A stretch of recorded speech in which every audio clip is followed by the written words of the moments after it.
Slowly, I crept through the forest. I was weaponless, not a single blade or object on my body other than the long white robes protecting me, and yet I was not scared. My boyfriend was beside me, heavily armed with a silver longsword and a set of light silver armor. While he had opted to use his world chips for some starter gear, I had chosen to save mine. Other than a tome, I hadn't bought a thing. The two of us walked through the forest until finally, one appeared. In front of us, a creature spawned, wearing a ragged blue cloak and covering his face with a skull mask of some sort. The creature crept forward. A warlock. I'll take him on. Stay back and keep me covered, okay? David said to me as he got in an offensive stance. I nodded. If you need help, I'll be here. He grinned and rushed forward, watching as the warlock shot a beam of fire at him. He dodged, moving to the right before swinging his sword. The warlock teleported, appearing behind him. The magic wielder proceeded to blast David with an explosion of white light, blinding him. David stumbled back, stunned by the explosion as the warlock teleported back and forth. I looked around, trying to locate him, and quickly realized he was teleporting to 3 specific spots in a loop. I concentrated my magic, attempting to create a ball of fire, but yet I was unable to create nothing more than a few embers. David! Strike behind you in 3, 2... He followed my orders, turning around and slashing his sword. The warlock teleported at the right moment, the sword slicing straight through its neck. The creature's body crumpled to the ground while the head rolled through the grass, blood dripping out of its neck hole. Thanks, David said as he walked over to me, dragging the end of his sword through the grass. I smiled and gave him a quick peck on the lips before we proceeded onwards.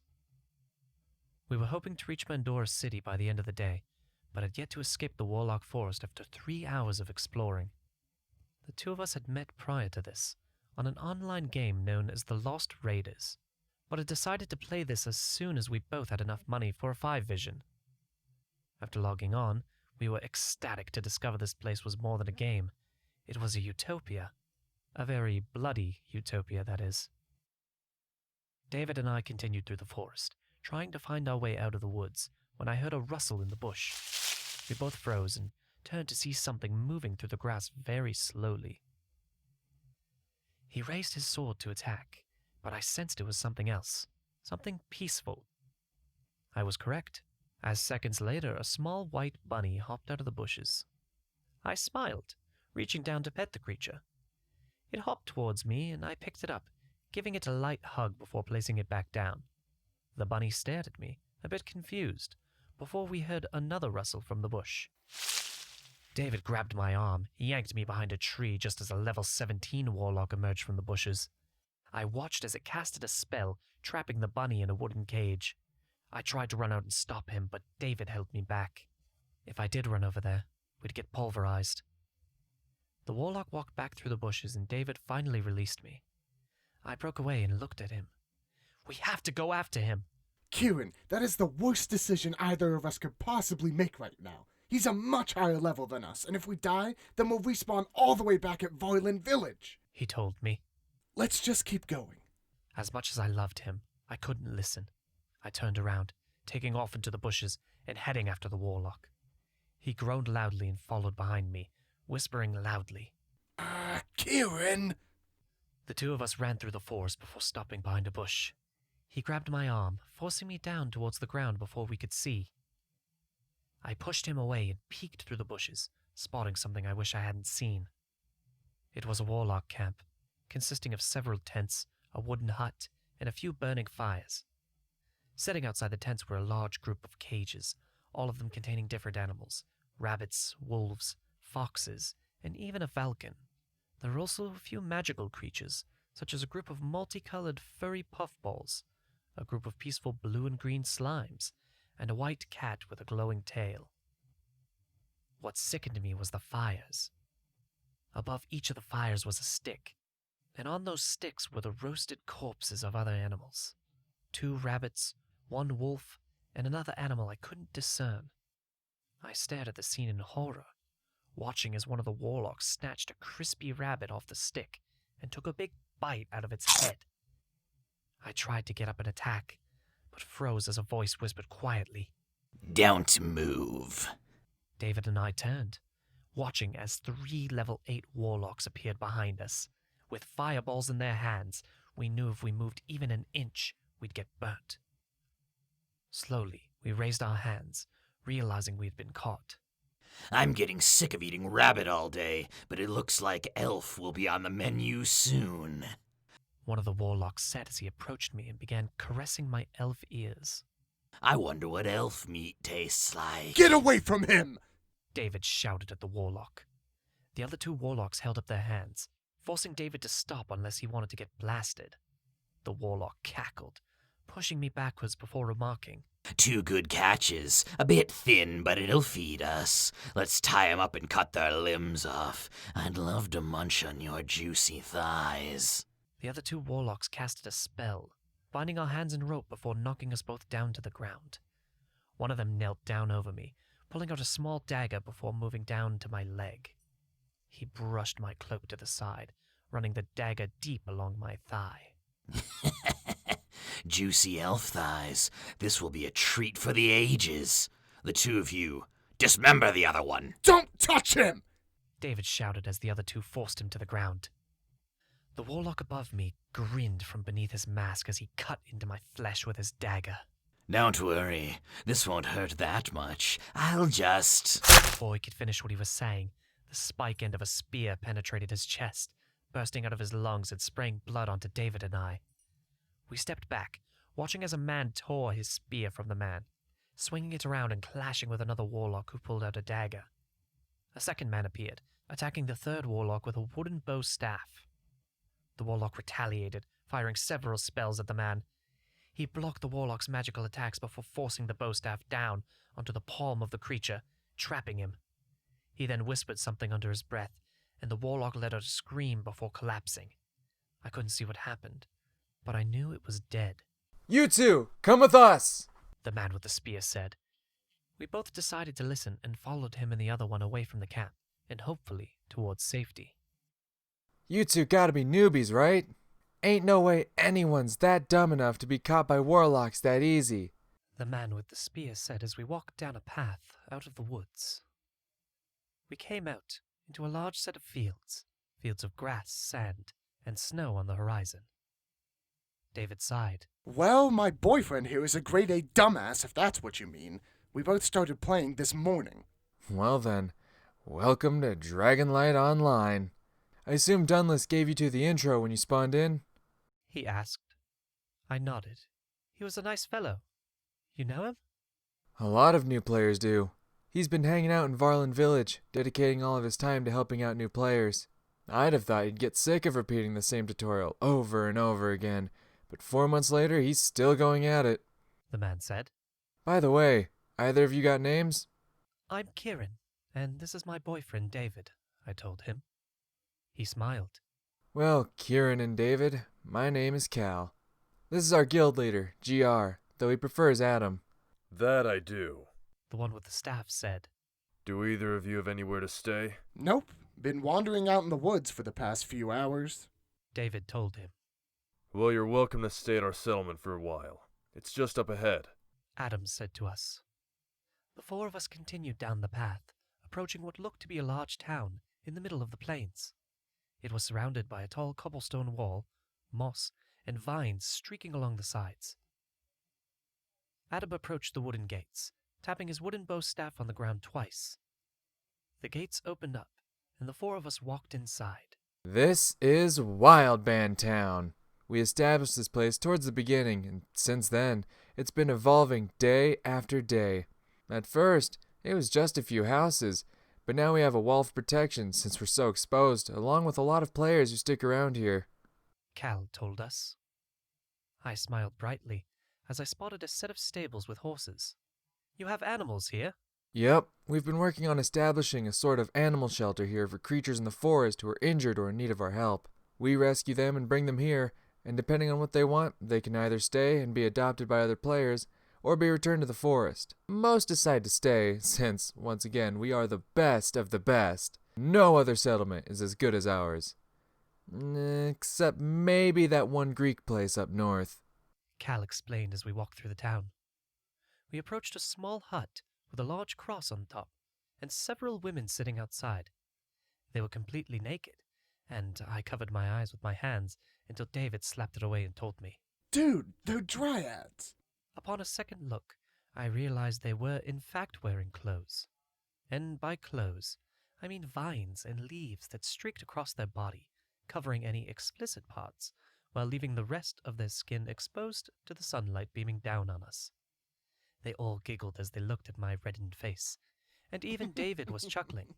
These are our healers, Sasha, Masako, and Lynn. If either of you have any injuries, I'd suggest getting them taken care of here. Adam told us. When you're done, meet us at the town hall. It's down the path and to the right. We gave Adam and Cal a nod before they walked off, Cal continuing to clean the blood off the tip of his spear. We both turned to the dryads, who jested us inside. I say we go back. No way, that's stupid. But they're in trouble. They're going to be eaten. Kieren, we nearly got killed last time. David and I both sat on the beds they had inside, completely naked, other than the pair of boxes we both had equipped. The dryads were using their magic, slowly healing all our wounds. Their vines wrapped around our bodies, sealing our cuts and cleaning our bruises. But this time we have an entire village to help, I told him. He sighed. Fine, we can ask, but don't bring it up to Adam, okay? Let me do the talking. Why is that? I asked suspiciously.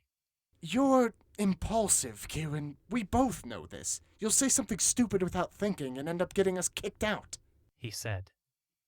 I frowned, looking away from him and staring down at the ground. David sighed. Look, that's not what I meant. Look, I'll talk to them, trust me. I don't want them to hurt those animals either, but if we're gonna convince them to run into the woods and slaughter a camp of magic-wielding freaks, we're gonna need to be pretty darn convincing. I nodded. Yeah, I guess. The healing finished and we both stood up, equipping our outfits once again. The dryads giggled and waved us by as we awkwardly walked outside of the medical hut, heading back towards the town hall. As we passed by the buildings, I took notice of a small fence-off area near the horse stables. There were several goats, one of them looking particularly big.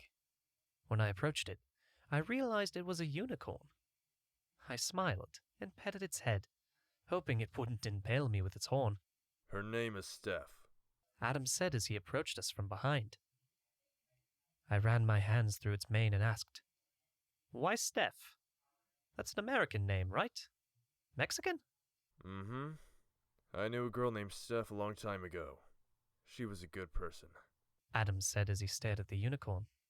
I'm sorry for your loss. David said as he pet the unicorn as well. Adam nodded. Yes, it was a sad time, but I've moved past it. Anyways, let us continue.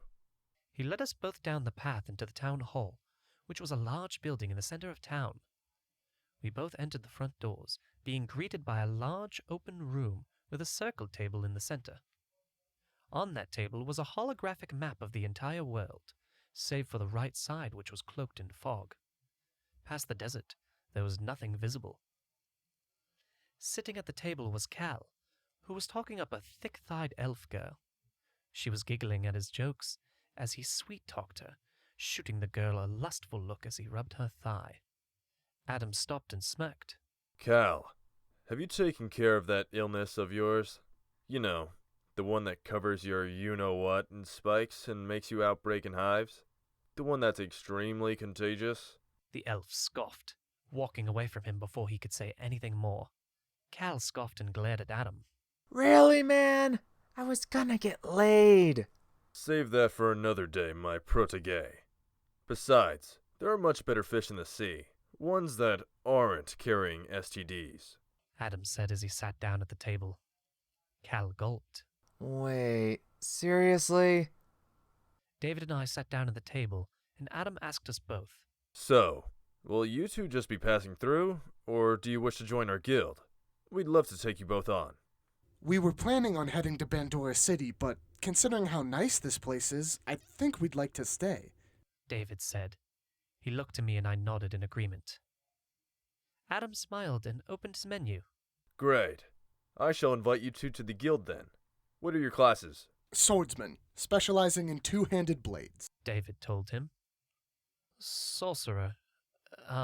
Well, I'm working on trying to even cast a spell, but I plan to be a healer, I told them. Cal frowned. You haven't used a spell yet? I shook my head. Not yet. I've been trying, but I haven't been able to conjure more than embers. Most new players have been able to pick up magic fairly quickly, so if you're really struggling that much, I know a girl who can help you practice in the morning. It's all in your mind. You just need to concentrate on what you want to do, and why you're doing it. In the meantime, I suggest you two get some rest. All guild members are allowed free housing here, and we have a wide selection of empty houses available. Adam said as he stood up from the table. 2 pop-ups appeared in front of David and I, asking if we'd join the Wild Band Guild. We both accepted, the green logo appearing inside our player names. I'll escort you to your housing. Make yourself feel at home, and if you get hungry, there's a mess hall just 2 buildings down from here. Ask for Swanson. She'll cook you up something. Adam told us. Before we leave, there's a matter we need assistance with, I told him. I then turned to David, waiting for him to explain. He sighed. On the way here, we encountered a camp full of warlocks. They were trapping animals and cooking them for food, and that's how we got caught. They had foxes, slimes, these little puffballs. Pufflings. Cute little things. Cal said. Warlocks are cruel beings. Yeah, so we were wondering if you'd help us free them. I don't like seeing animals in danger, and neither does Kieren, so we thought maybe you could help us out. Kieren still can't use magic, and I can't take them on alone. He asked the 2. Adam sighed. Maybe.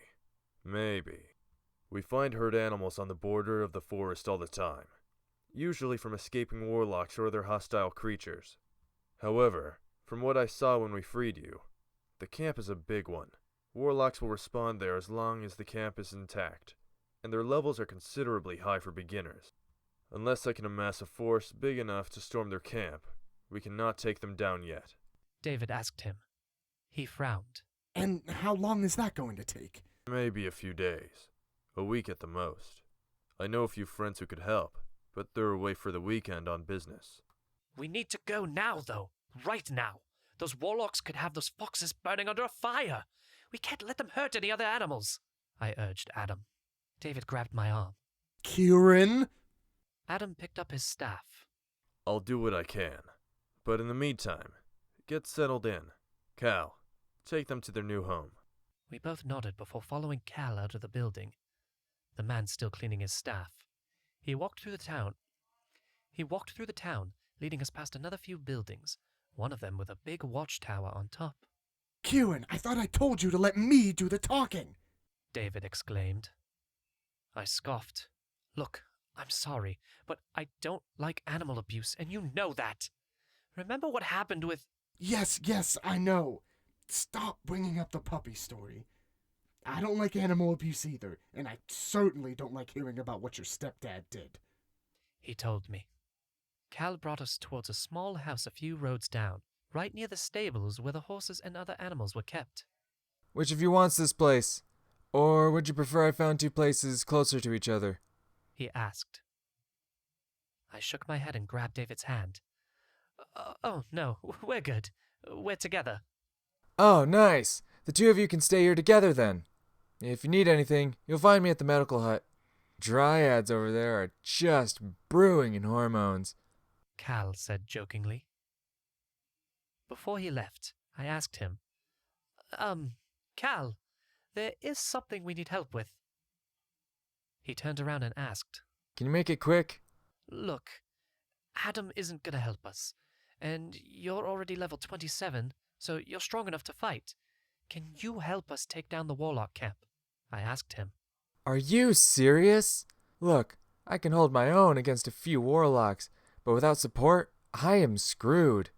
We'd need a small team of offensive fighters, a few magic tanks, and healers to keep us going. Maybe a few long-range archers to take care of the structures. Cal told us.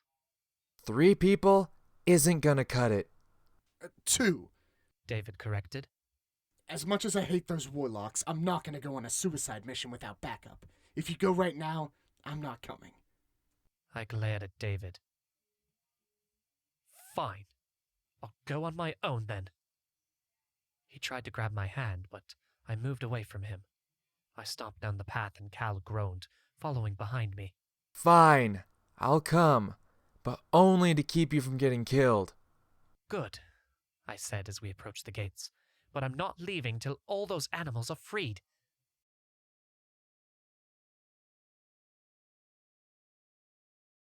Cal and I walked down the path, the moonlight shining down on the two of us.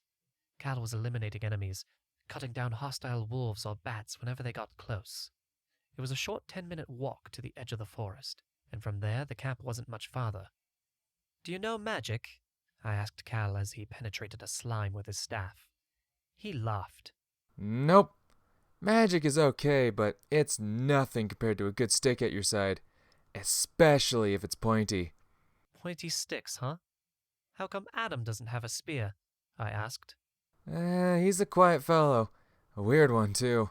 He prefers a bow staff, blunt fighting rather than blades.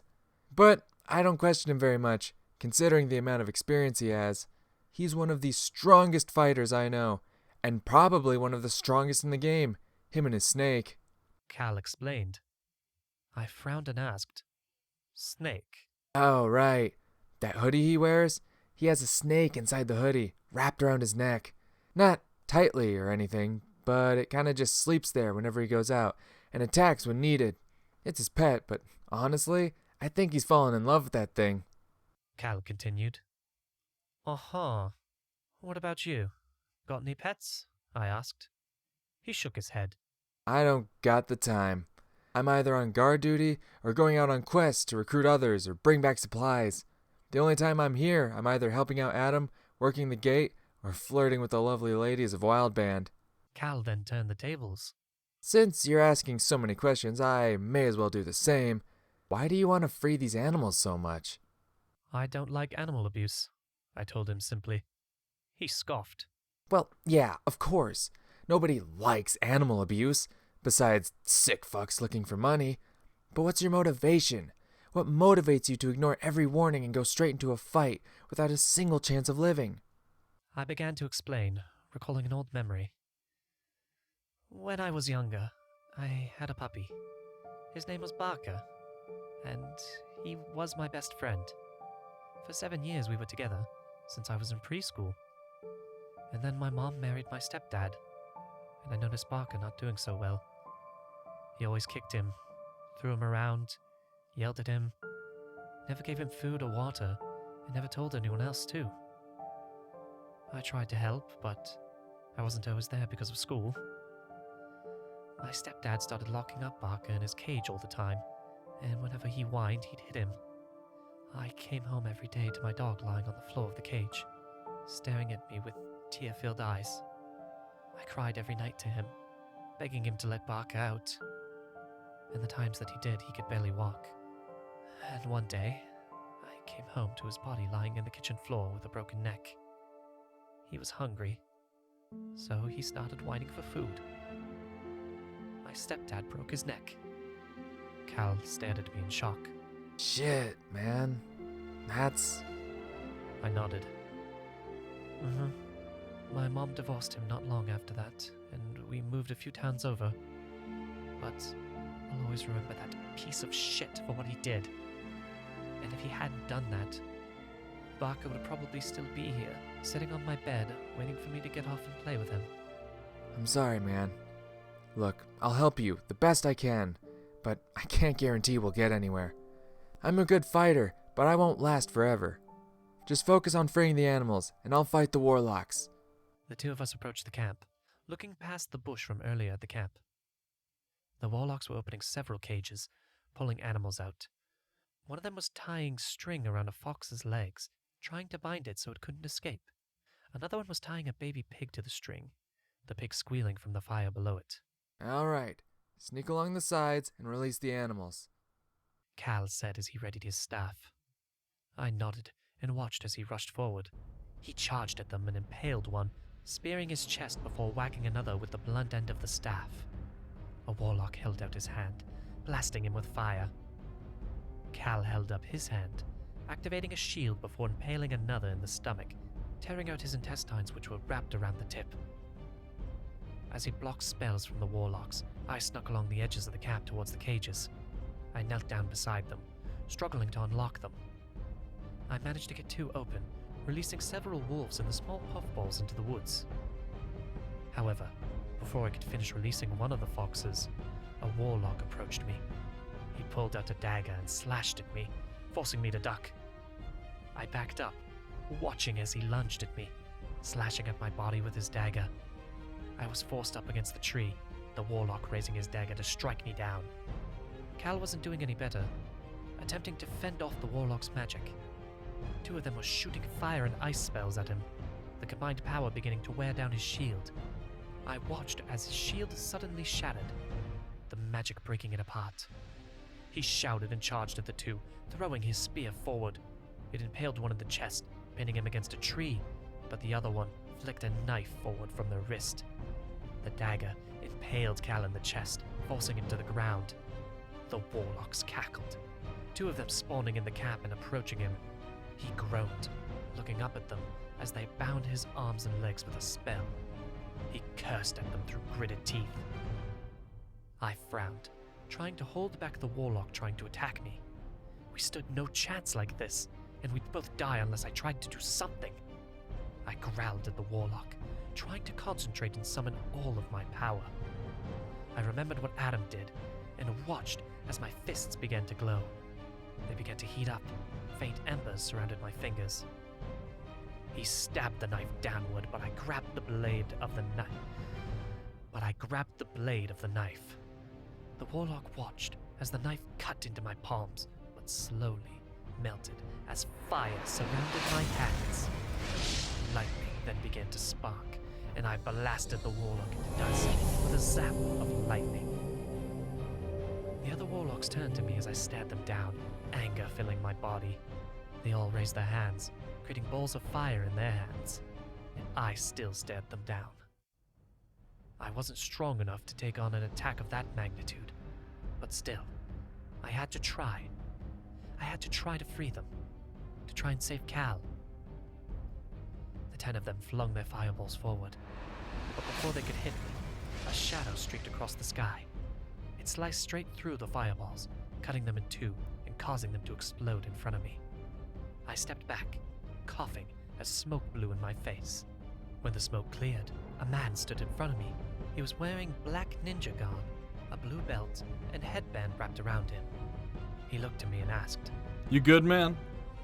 I nodded and watched as Adam rushed out of the woods, swinging his staff and knocking one down. 2 other sword wielders followed him, along with David at their side. They began taking on the warlocks, Adam dealing with one, as the other 3 fought one each. The ninja slaughtered one with ease before taking on another, leaving the last 3 to take care of Cal. I rushed to his side, watching as once again my fist began to glow. I held out my hand and shouted, "Lightning chain!" A bolt of glowing light shot forward, zapping one warlock before spreading to the other 2. One of them turned to dust, the other 2 shaking the attack off and going for me. I stepped back, watching as they fired 2 glowing purple spells at me. I held up my hands to defend, and somehow they did. When I opened my eyes, a force field had generated around my body.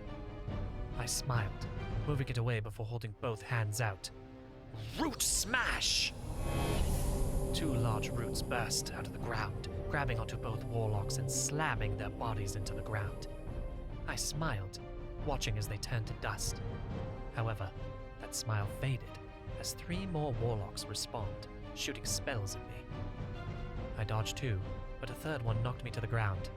I groaned, getting back up and holding my hand out. Fire blast! A ball of flame shot out of my palm, burning one of them alive. The other 2 moved in on me, one of them pulling out a knife, and the other one readying another spell. I began concentrating my energy before shouting out an incantation. Shockwave crash! The first smashed into the ground, creating a shockwave of energy that stunned them both. I took the chance to rush forward, grabbing the Warlock's knife and stabbing him in the chest. Blood spewed out of his body as he fell to the ground, and the other one casted a spell. A blast of fire smashed into my body, knocking me against the tree. I slammed into the trunk and hit the ground, groaning in pain from the attack. I coughed and sat up, watching as the Warlock prepared to finish me off. But before he could, 2 vines shot out of the trees and grabbed his hands. Even more vines grabbed onto him, wrapping around his body and squeezing him until he exploded into dust. I turned my head, watching as several dryads rushed out of the woods. They casted a healing spell on me, healing the burns on my body. I got back up, staring at the camp. Even more Warlocks were respawning, and eventually we'd run out of energy to fight. I needed to concentrate and predict my moves ahead of time, or else we'd be defeated. I needed to think ahead, a lot ahead. Adam had told us Warlocks will respawn as long as the camp is intact, meaning I'd just have to take down the camp in order to stop them from respawning. The Dryads healed Cal in his wounds, and I quickly shouted to him, "Free the other animals! I'll take out the camp!" He nodded, rushing to the cages to free them. I then moved both of my hands back, concentrating on a spell I had read in the tome I had bought. It was a powerful one, and it took a lot of mana, but if I could cast it properly, we'd be saved. Slowly, a ball of sharp wind began to form in my palms, slowly growing into a spinning tornado mixed with water. I concentrated on the spell, muttering the incantation under my breath over and over as it grew. Cal freed the animals, watching them scatter into the woods before giving me the thumbs up. Poseidon's Storm! A spiraling tornado of water and air shot out of my hands straight through the camp.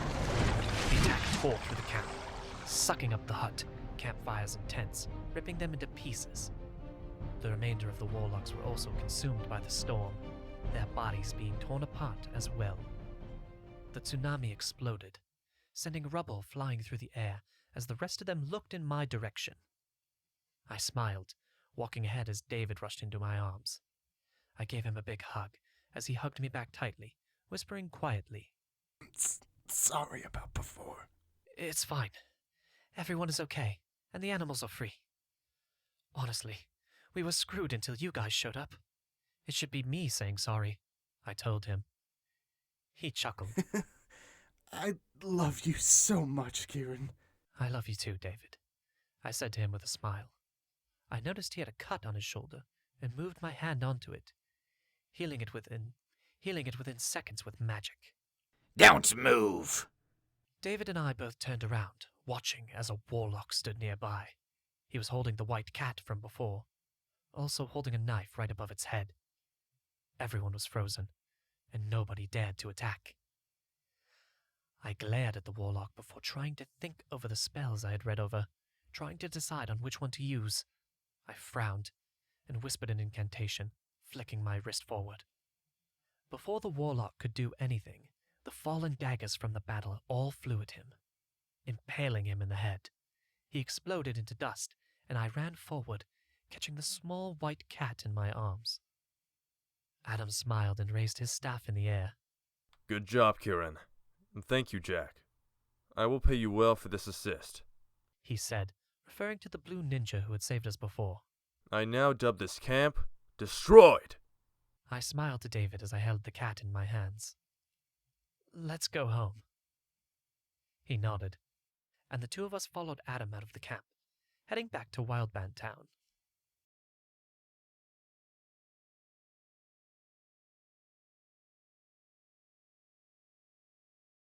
I sighed, sitting back in my chair as I looked over the inventory sheet. We had a plethora of potions, a bundle of bandages, and a hell of a lot of food. However, we still lacked room. Adam was working on an expansion, but we needed the time and builders to work on it. Rescuing animals was hard work, and we needed to expand the horse stables and the open areas in order to be able to keep them here. Cal suggested we tear down a few empty houses and use the supplies to expand the wall, and use those open spaces where the houses were for the horse stables. As I looked over the inventory sheet, I heard a shout. Medic! Aldren over there, come on! I put down the sheet, watching as a blue-haired wolf girl and a black-haired sword wielder rushed inside the hut. The two of them were carrying the bottle of a blonde-haired fox girl who seemed to have some sort of curse on her. Her body was shaking. A glowing aura surrounded her. She screamed, the curse beginning to kill her. I shouted to them as I rushed into action. Get her on the bed! Now! Another day, another adventure.